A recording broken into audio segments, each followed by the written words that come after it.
Alright guys, TacticalRab back again today. I hope you're all doing well and enjoying your day so far, and yesterday was the first day the pros were playing on this new CDL patch update that they're going to be playing on this week of CDL action. And a few days ago we did talk about these changes. Some of them were certainly asking for these changes to be reverted, especially those that were playing on the amateur side, but now we've got the pros actually playing on the patch for the first time and not necessarily too happy about it. Enjoy, take your thoughts in the comment section below. Like if you guys enjoyed the video, subscribe if you are new as always, I'd greatly appreciate it. It really helps out the channel. Thank you very much indeed for doing that. That's what place to get into right here. First day on the new patch. Can someone give me a rundown of what's changed, what got reverted? And Parasite always there in the replies when these types of questions are asked. Sprinting with your pistol is now the fastest you can go, certainly. Wanted to touch on this as well, because this has been a pretty big discussion point these past couple of days. We did talk about it, the potential, okay, is there actually going to be a new Call of Duty this year? There was some rumour that came out on 4chan, some guy saying, yeah, look, I'm at Sledgehammer, we're going to get moved effectively to a, support studio. And Activision are basically saying, look, Modern Warfare 2019 did incredible, Infinity War, do what you want. We might just actually release Modern Warfare 2 remastered multiplayer as the Call of Duty for this year, because the new game, Vanguard,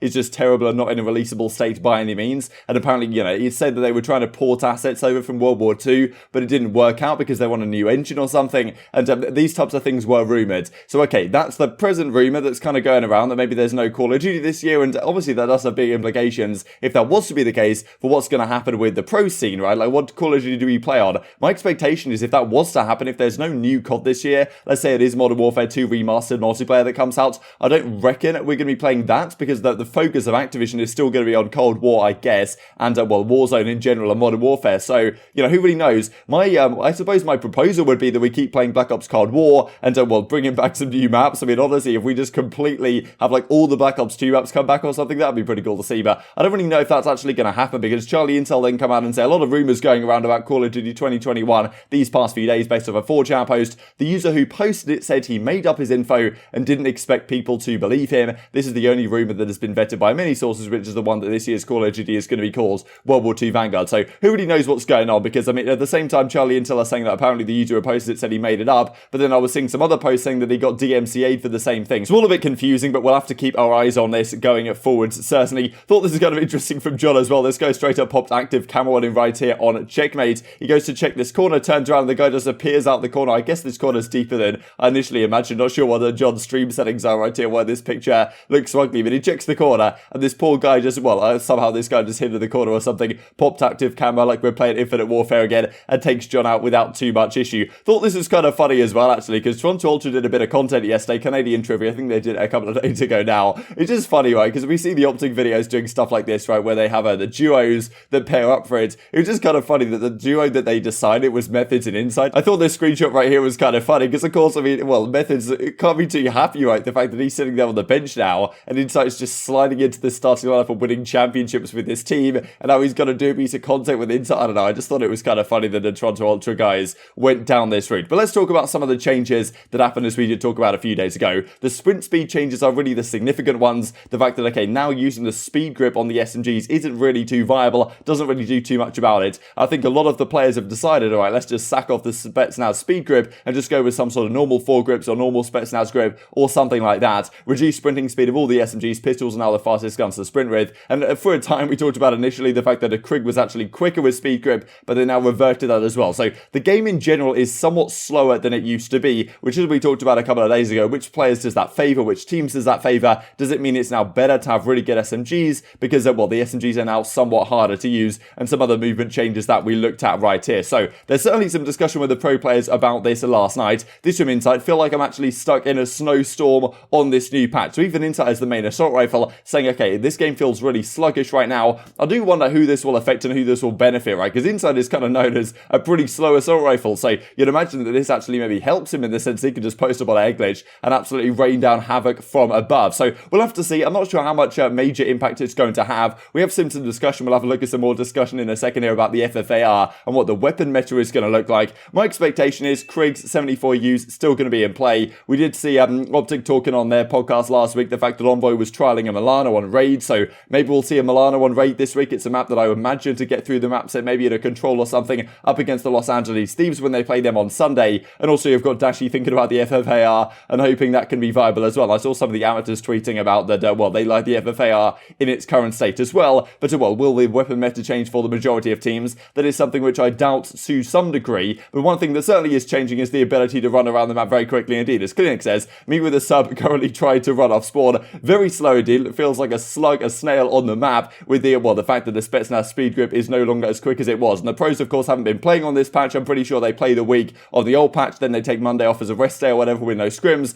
and then they get back at it on Tuesday, and we're practicing with this last night. And some of the SMG players not necessarily too happy about it. As Venom says over at Los Angeles Thieves, felt like a recruit bot moving around the map today. Someone help me out, right? And there's been some questions, right, about, okay, exactly what do I use? What grip do I now use on my SMGs? I'm sure you guys, if you've been playing Black Ops Cold War these last couple of days, have been trying to figure out what's actually best to use on some of these weapons. And this is what Envoy says yesterday, playing on this new patch, I am just straight up not having a good time. And some of the replies pretty interesting to this. So first of all, this one from Parasite, normal foregrip trust. So I guess just the base foregrip. I was trying out the Spetsnaz grip, what I was using right at the start of the game before we realized that the speed grip was actually the way to go. And as Envoy says, being on this, they need to speed me back up though a little, right? Because it does seem somewhat slow using the SMGs in this current state. And I do wonder whether, well, they'll decide to revert it to some degree. I mean, of course, having the pistols being the fastest weapon kind of makes sense. I wish they almost had like a knife that made you go even quicker as well. So there'd be kind of the trade-off between using the knife, maybe in search and destroy or something to get a faster sprint off like you used to be able to do back in the day rather than using the pistol. It's all kind of interesting discussion. The pros definitely do have some line of communications behind the scenes with the developers. Whether they can get anything through to actually speed up the movement again somewhat, who really knows. But yeah, as Parasite says, reply, you're a little too dangerous, brother. Certainly. This I thought was interesting as well. So as Slack says, you don't enjoy being snail speed. The SMG's not really too happy about this. The ARs, we've already talked about the fact that a Krig on these 60Hz servers is an absolute monster. And now the SMGs are even worse because they're slower on the map. It's all rather interesting, right? The SMGs, I'm sure, I mean, we're going to see some tweets, I'm sure, from aBeZy these coming days talking about how good the Krig is and how blessed the assault rifle players are, because that's certainly what SMG players like to do. And the other way around for AR players, where the SMGs seem to be the dominant weapon. Haven't seen too many complaints about the subs from the AR Krig players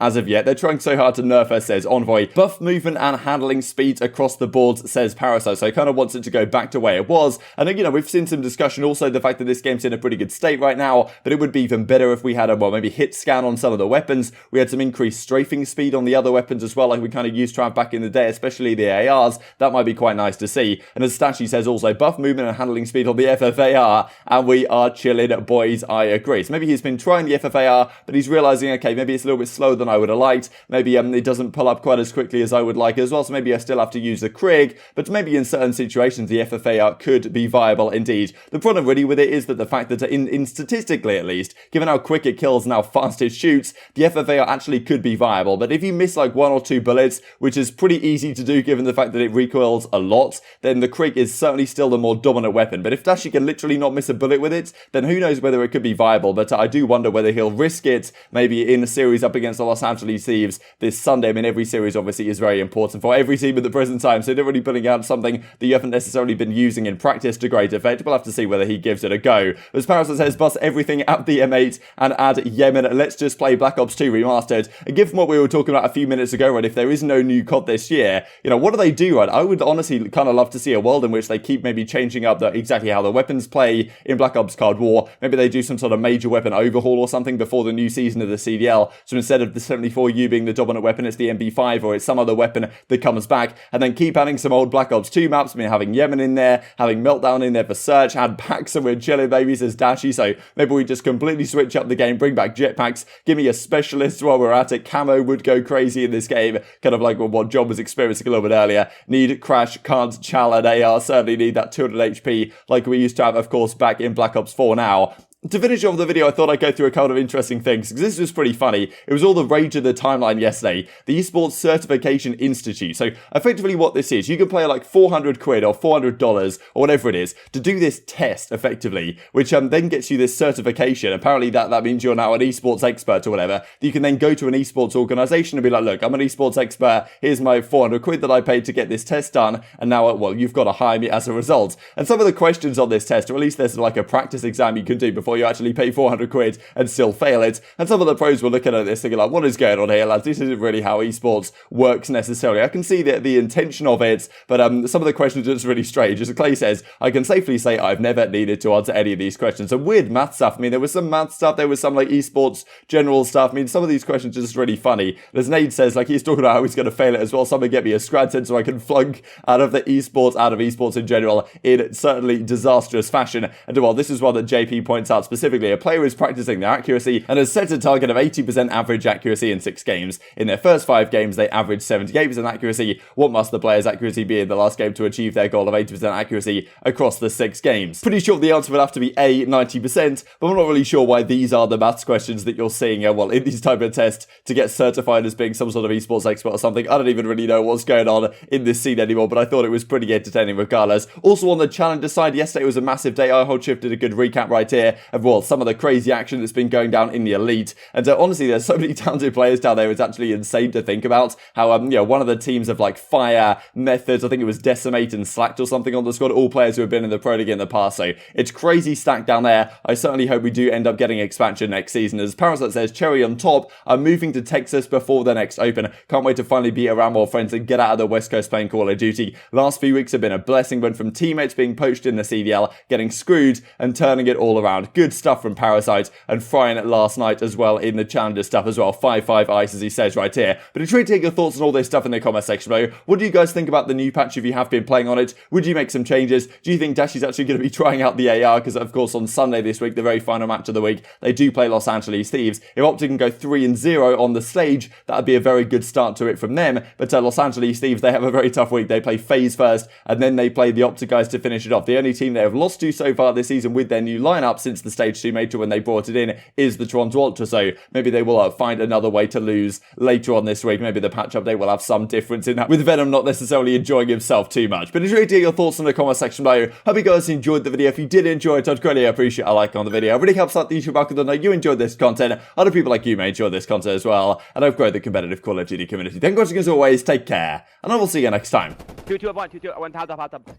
Hot tub close? Yep, hot tub. Hey, Steve, I'm watching your right. Your pillar. One shot! Bedroom, bro. Bedroom, absolute. Where's pillar? They're just playing slow.